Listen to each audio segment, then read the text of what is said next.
안녕하세요, 리본카 전현민입니다. 지금 저는 리본카 부산 지점에 나와 있어요. 오늘은 어떤 걸 해볼 거냐면, 우리나라에서 정말 인기가 많은 차종을 하나 골라봐라 라고 하면은 저는 당연히 중형 SUV를 고를 것 같거든요. 그 중에서도 중형 SUV는 사실 일반적인 내연기관보다는 당연히 하이브리드 SUV가 훨씬 더 판매량이 높습니다. 그래서 하이브리드 SUV 중에서 정말 인기가 많은 두 차량을 한번 비교를 해보도록 하겠습니다. 바로 르노 그랑콜레오스랑 현대 산타페 하이브리드, 이 두 차종이 사실 신차가로만 놓고 봤을 때는 당연히 현대 산타페 하이브리드가 조금 더 높고, 르노 그랑콜레오스 같은 경우에는 살짝 저렴한 가격대를 유지하고 있거든요. 그래서 이 두 가지 차종이 지금 현재 한 2, 3년 정도 아니면 1, 2년 정도 시간이 지났을 때 어느 정도의 가격 근황을 가지고 있고 어떤 차가 훨씬 더 가성비가 좋은지, 그런 것들을 한번 낱낱이 알려드리도록 할게요.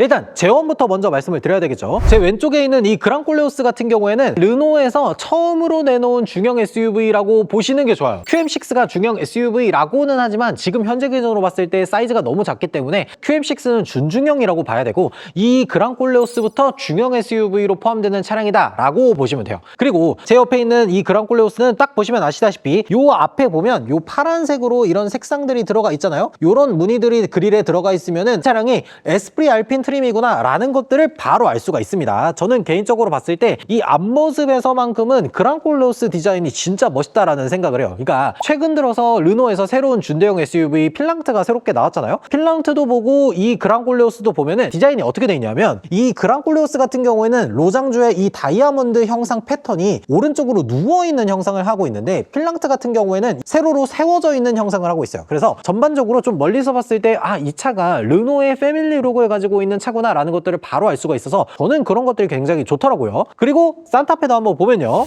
산타페 같은 경우에도 캘리그라피 모델로 가지고 왔습니다. 어떤 것들을 통해서 바로 알 수가 있냐면, 요 그릴을 보면 돼요. 요 가운데 DRL이 일자로 들어가 있는 심리스 호라이즌 위아래로 여기에 약간 패턴이 들어가 있는 그릴이면은 캘리그라피고, 요 아래로 바형, 블럭형처럼 되어 있는 것들이 들어가 있다라고 하면은 프레스티지나 익스클루시브, 이 두 가지 하위급 트림이라고 보시면 됩니다. 캘리그라피만 요런 식으로 되어 있는 거예요. 그래서 요 차량도 딱 보면은 얘가 캘리그라피구나 라는 것들을 바로 알 수가 있습니다. 그리고 산타페 같은 경우에는 제가 뭐 익숙하게 너무나 여러 번 설명을 드리기도 했고 장거리 시승기도 했고 2.5 터보 모델도 탔었고 여러 가지 하다 보니까 개인적으로 요 앞모습이 처음에는 좀 적응이 안 됐었는데, 그래도 요 정도 앞모습이면 꽤나 괜찮지 않나? 그런 생각이 들어요. 한 가지 조금 이제 아쉬운 게 있다면, 요 모델이 올해 페이스리프트를 하죠. 페이스리프트를 하면서 외관 모습이라든지 이런 것들이 많이 바뀌기 때문에 요 모습이 조만간 몇 달 안 지나서 구형이 될 거라는 거, 요런 부분들이 살짝 아쉬운 지점이기는 해요. 근데 이 두 차량이 진짜 중요한 게 뭐냐면, 파워트레인에 대해서 좀 많은 것들이 다른데, 기본적으로 르노 그랑콜레오스 같은 경우에는 하이브리드라고는 하지만 EREV 같은 그런 느낌이 훨씬 더 강해요. 왜 그러냐면, 모터 출력이 100kW의 주 모터랑 보조 모터로 60kW, 그러니까 출력으로만 따지면 140마력, 100마력 요 정도 출력을 가지고 있는 모터가 두 가지가 들어가요. 직병렬 하이브리드라고 할 수가 있죠. 그러다 보니까 이 구동 방식에서의 차이점이 꽤나 두드러집니다. 르노 그랑콜레오스는 엔진이 주로 구동을 하는 게 아니라 모터가 주로 구동을 하고, 엔진 같은 경우에는 배터리에 전기를 채워주는 역할로서 구동을 한다라고 보는 게 맞고, 산타페 같은 경우에는 모터 출력이 그렇게 높진 않고 한 50마력 정도밖에 안 되다 보니까 주로 출력을 내는 거는 엔진이고, 모터는 좀 서브로 도와주는 듯한 느낌, 이런 것들이 좀 차이가 있다라고 보시면 돼요. 실제로 주행을 해보면 그랑콜레오스 같은 경우에는 모터 출력이 차고 넘치다 보니까 고속도로나 아니면 일반 도로에서도 어지간하면 시동을 걸지 않고 모터로 주행을 하는 전기차 같은 느낌, 그런 모습을 보여주고, 산타페 같은 경우에는 내가 모터로는 저속에서는 주행할 수 있지만 조금이라도 고속으로 올라간다거나 엑셀러레이터를 조금이라도 깊게 밟으면 바로 엔진이 켜지면서 엔진의 힘이 빡 들어가는 그런 모습들을 보여줍니다. 그래서 이 두 차량 모두 다 하이브리드라고는 하지만 구동 방식에서의 차이점은 확실하게 있습니다. 그래서 저는 개인적으로 이 두 가지 중에 어떤 방식이 마음에 드냐라고 하면 그랑콜레오스가 좀 더 마음에 드는 것 같더라고요. 그러니까 약간 평소에 주행할 때 엔진 소리가 거의 들리지 않으면서 부드럽게 전기차처럼 움직이는 듯한 그런 느낌이 저는 매력적이더라고요. 그리고 한 가지 더 큰 차이점 중에 하나가 뭐냐면, 산타페나 그랑콜레오스 이 두 차량 모두 다 저희가 장거리 시승을 선택을 했었잖아요. 산타페 같은 경우에는 올휠 드라이브 모델을 선택했을 때 풀투풀 실련비가 14.3km가 나오고 그랑 콜레오스 같은 경우에는 풀투풀 실련비를 따졌을 때 18.3km가 나왔습니다. 그러다 보니까 저는 연비라든지 구동 방식이라든지 이런 것들에 대해서는 개인적으로 르노 그랑 콜레오스가 좀 더 마음에 들더라고요. 근데 산타페에도 장점이 되는 부분들이 있습니다. 뭐냐면 산타페는 하이브리드라고 하더라도 사륜구동 모델을 선택할 수가 있어요. 근데 그랑 콜레오스는 하이브리드 모델을 고르게 되면 사륜구동 자체가 없습니다. 그래서 예를 들어서 나는 강원도 산간지방에 살아서 눈이 오거나 이러면 무조건 사륜구동이 필요해 라고 하는 분들이라면 어쩔 수 없이 산타페 하이브리드로 가야 된다는 거, 그런 점들이 좀 차이가 있을 수 있겠어요.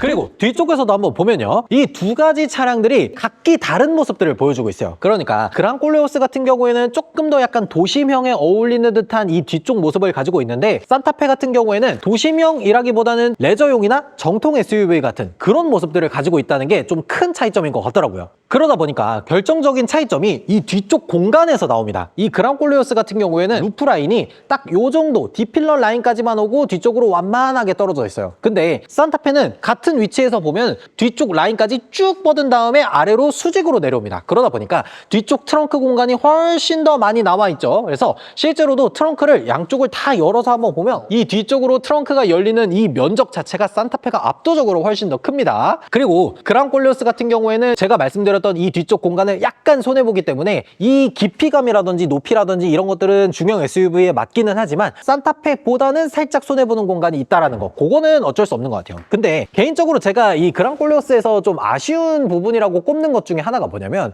시트가 5인승이 고정이에요. 보통 우리가 중형 SUV다 하면은 6인승 시트라든지 7인승 시트라든지 이런 것들을 살짝 기대하긴 하잖아요. 물론 우리가 그런 것들을 자주 쓰지는 않잖아요. 대부분의 상황에서는 앞좌석에서 2명이 타거나 좀 많이 탄다 그러면 뒤쪽 시트에 2명, 이렇게 4명 정도가 타는데 정말 가끔 가다 3열을 펴야 되는 경우가 있습니다. 그러다 보면은 이 6인승 시트나 7인승 시트의 소중함을 느끼게 되는데 아무래도 이 그랑 콜레오스는 5인승 시트 고정이라서 그런 시트 구성을 선택할 수 없다는 거, 그런 것들이 좀 아쉽더라고요. 반면에 이 산타페 같은 경우에는 뒤쪽에서 시트 구성을 이렇게 6인승이나 7인승으로도 선택할 수가 있습니다. 지금 여기 보면 가운데가 2열이 캡틴 시트로 되어 있기 때문에 지금 이 차는 6인승 시트로 구성이 되어 있는 거예요. 뒤쪽에 트렁크의 공간이라든지 아니면 사륜구동이라든지 6인승, 7인승 시트의 존재라든지 이런 옵션적인 것들로만 따지고 보면은 산타페가 좀 더 우위를 점하는 것 같고, 그리고 뭔가 디자인적인 부분이라든지 날렵한 도심형 SUV라는 이미지 뭐 이런 것들까지 따지고 보면은 그랑 콜레오스가 좀 더 나은 것 같은, 서로가 가지고 있는 이 매력 포인트가 달라서 이 두 가지 중에 어떤 차를 골라야 되는지 한번 실내까지 보도록 할게요. 르노 그랑 콜레오스 실내에 들어왔는데 르노 그랑 콜레오스 같은 경우에는 에스프리 알핀 트림이라고 했잖아요. 이 알핀 트림이라고 하는 것들이 이 시트랑 그리고 안전벨트, 여기에 파란색으로 포인트가 들어가 있습니다. 거기에다가 뭐 실내에는 뭐 이런 식으로 스티치라든지 이런 하늘색이 들어가기 때문에 이런 것들을 보면 아, 얘가 에스프리 알핀 트림이구나 라는 것들을 바로 알 수가 있어요. 그리고 한 가지 더, 에스프리 알핀 트림까지 올라오게 되면 사실상 선택할 수 있는 옵션들이 어지간한 것들이 다 들어가 있거든요. 그래서 지금 여기 보면 이 조수석에서도 12.3인치 디스플레이를 쓸 수가 있는데 이 디스플레이 안에서 꽤 여러 가지 것들을 할 수가 있습니다. 여기 뭐 웨일이라든지 이런 것들을 들어가게 되면 이 웨일 안에 인터넷 브라우저 같은 것들을 사용할 수가 있어요. 그래서 여기 보면 유튜브, 뭐 네이버 웹툰 뭐 이런 것들을 다양하게 활용할 수가 있어서 주행 중에 조수석에 있는 사람이 심심하지 않게 뭐 영상들을 보거나 이런 것들이 충분히 가능하죠. 근데 나는 열심히 힘들게 운전을 하고 있는데 조수석에서 재미있게 유튜브 보면서 막 깔깔대고 웃으면은 운전자 입장에서는 그렇게 좋아 보이지는 않겠다라는 생각이 들더라고요. 편하게 가는 걸 못 봐? 아니, 와이프가 편하게 가는 건 상관없지. 근데 나는 운전하느라 고생하는데 옆에서 깔깔대면은 그거는 바로 부부싸움이 일어나는 거예요. 그리고 가장 중요한 건 여기 보면은 이렇게 이 스마트 크루즈 컨트롤이 기본적으로 포함되어 있어요. 그리고 다음으로 르노 코리아에서 제가 가장 인상적이게 보는 것 중에 하나가 뭐냐면 여기 이렇게 후진 기어를 넣었을 때 어라운드 뷰가 들어가잖아요. 내가 따로 추가적인 옵션을 선택하지 않더라도 360도 어라운드 뷰가 가장 아래급 트림, 이 테크노 트림만 골라도 이게 기본으로 들어가요. 그래서 저는 이런 옵션들을 풍부하게 기본 트림부터 넣어줬다는 거, 이런 것들은 마음에 들더라고요. 그리고 가장 아래급 트림 테크노 같은 경우에는 선택 옵션이 사실 조수석 디스플레이 이런 것들밖에 없지만 에스프리 알핀까지 올라오게 되면 선택 옵션이 크게 한 3가지 정도가 있습니다. 첫 번째는 이 헤드업 디스플레이를 선택할 수가 있는 건데 지금 여기 보면 헤드업 디스플레이가 따로 없죠. 그래서 여기는 한 100만 원 정도 되는 헤드업 디스플레이가 빠진 모델이고, 거기에다가 또 하나 추가되는 것들이 보스 프리미엄 사운드가 있는데 얘는 지금 보면 일반 사운드가 들어가 있죠. 그래서 이것도 빠져 있습니다. 그리고 마지막으로 재작년 이때부터 추가가 된 옵션이 있는데 이 위쪽으로 선루프 옵션을 추가할 수가 있어요. 근데 지금 여기에는 추가되어 있지 않은 겁니다. 종합적으로 보면 이 르노 그랑콜레오스는 에스프리 알핀을 선택하고 선택 옵션을 하나도 넣지 않은 그런 차량이라고 볼 수가 있는 거예요. 그리고 산타페도 한번 보도록 하겠습니다. 그리고 산타페 실내에도 타보면요, 지금 이 차량은 아무래도 캘리그라피 등급이기 때문에 이 시트에 나파 가죽 시트가 기본적으로 들어가도록 되어 있습니다. 이거는 캘리그라피 전용이에요. 그래서 캘리그라피 트림까지 올라오게 되면 꽤나 좋은 소재의 시트가 들어가는데, 이게 진짜 좋은 게 뭐냐면 시트가 굉장히 약간 몸을 감싸주는 듯한 느낌으로 잘 되어 있어요. 그래서 저는 개인적으로 이 시트를 굉장히 좋아합니다. 그리고 이 캘리그라피 트림까지 올라오게 되면 이 가운데 있는 이 소재들, 인테리어 소재들이라든지 이런 것들도 조금 더 고급스럽게 바뀌어요. 그래서 캘리그라피 트림이 사실 신차로 구매할 때는 꽤나 비싸서 저는 솔직히 비추하지만, 만약에 내가 중고차를 산다 그러면 캘리그라피 트림을 고르는 게 오히려 좋다라고 저는 얘기를 합니다. 시동을 걸어서 한번 보면요, 12.3인치 디스플레이, 계기판 디지털 클러스터, 이 두 가지가 모두 다 기본으로 들어가고요. 여기 보면은 이 스마트 크루즈 컨트롤 기능도 기본으로 들어가 있습니다. 근데 이게 이제 약간 차이점이 뭐냐면, 캘리그라피 트림까지 올라오게 되더라도 HDA2, 그러니까 고속도로 주행 보조 2라고 해서 차선 변경까지 지원하는 기능은 따로 선택 옵션으로 빠져 있어요. 현대 스마트 센스라는 옵션이 들어가야 고속도로 주행 보조 2가 되는 거고, 그걸 넣지 않으면 그냥 HDA1 스마트 크루즈 컨트롤이다 라고 보시면 돼요. 이게 제가 생각하는 그랑콜레오스와 주행 보조 차이점인데, 이 산타페 같은 경우에는 그립형 감지 센서가 들어가 있기 때문에 내가 핸들을 그냥 잡고만 있어도 핸들을 잡았다는 걸 인식하는 그런 기능이 들어가 있어서 저는 좋은 것 같더라고요. 그러니까 그랑콜레오스는 장거리로 막 3시간 4시간 주행하다 보면 이런 것들이 은근 체감이 많이 돼요. 그리고 산타페 하이브리드 같은 경우에는 이 캘리그라피 트림까지 올라오게 됐을 때 후진기어를 넣으면 이렇게 어라운드 뷰가 기본으로 들어갑니다. 이런 것도 굉장히 좋은데, 이게 또 하나 캘리그라피의 장점 중에 하나가 뭐냐면 요 위에 헤드업 디스플레이도 기본 옵션이에요. 이게 추가적으로 내가 옵션을 따로 선택하거나 이런 거 없이도 기본으로 들어가는 거예요. 사실 캘리그라피 트림까지 고르게 되면 더 이상 선택할 만한 게 없어요. 뭐 보스 프리미엄 사운드라든지 아니면 현대 스마트 센스, 거기다가 뭐 선루프, 뭐 요 정도만 사실 선택할 게 있지, 그 외에 우리가 반드시 필요하다라고 생각하는 옵션들이 거의 다 들어가 있기 때문에, 그래서 결론적으로 이 산타페 하이브리드는 옵션적으로 봤을 때 조금 더 그랑콜레오스보다 많이 들어가 있다는 거, 그런 부분들이 확실히 좀 더 이점이 있겠더라고요. 근데 진짜 중요한 거는 이 두 차량이 지금 어느 정도의 가격대를 가지고 있고, 어떤 차가 좀 더 가성비가 좋냐, 어떤 차가 감가가 많이 드냐, 이거잖아요. 그거는 내려서 말씀드리도록 할게요. 그래서 진짜 중요한 거는 이 두 차량이 어느 정도의 가성비를 가지고 있냐, 그게 제일 중요하잖아요. 그랑콜레오스 같은 경우에는 사실 출시된 지가 이제 막 1년 정도가 된 차량이에요. 그리고 주행거리가 막 한 3만 킬로 정도가 넘었는데, 이 차량이 처음에 출시될 때만 하더라도 에스프리 알핀 트림 기준으로 봤을 때 신차가가 한 4,500만 원 정도가 됐었던 차량입니다. 그런 차량이 한 1년 정도 지나고 주행거리가 한 3만 킬로 좀 넘었을 때 현재 가격이 3천만 원 중반대까지 내려왔어요. 그러니까 감가로만 따지면 벌써 1년 만에 3만 킬로 타고 8,900만 원 정도가 감가가 된 거잖아요. 보통 우리가 정말 인기가 있는 트림이라고 생각하는 중형 SUV 하이브리드가 1년에 8,900만 원 감가가 잘 안 되는데, 그랑콜레오스 같은 경우에는 아무래도 감가가 좀 많이 돼서 훨씬 더 가성비가 좋지 않을까, 그런 생각이 들더라고요. 그리고 산타페 하이브리드 같은 경우에는 이게 캘리그라피 트림 고르고 이런저런 옵션들 조금 고르다 보면은 신차가가 보통 한 5천만 원 정도까지 올라가게 됩니다. 왜냐면 캘리그라피 트림 고르고 뭐 현대 스마트 센스에다가 파킹 어시스트, 빌트인 캠 뭐 이런 것들이 있다 보니까 이런 옵션들을 넣었을 때 대략 신차가가 한 5천만 원 정도까지 올라가요. 이게 사륜구동 모델이 아님에도 5천만 원까지 올라가는 겁니다.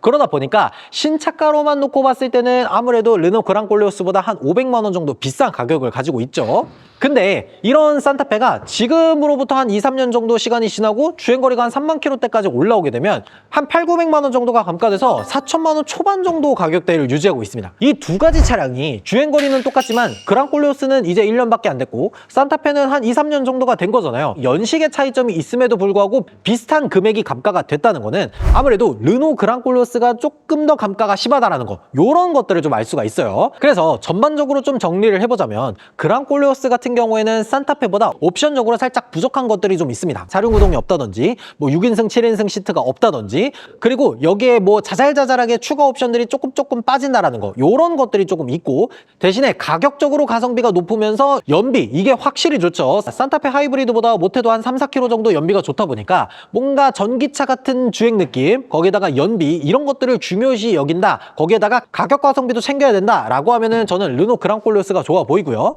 그거 말고 나는 실내 공간도 좀 더 크면서 묵직한 느낌의 정통 SUV 느낌이 좋아, 거기에다가 사륜구동 같은 모델도 필요하고, 거기에다가 옵션이라든지 이런 것들도 좀 더 풍부한 게 좋아 라고 하시는 분들이라면 어느 정도 가격을 더 주더라도 산타페 하이브리드로 가는 게 저는 맞다고 봅니다.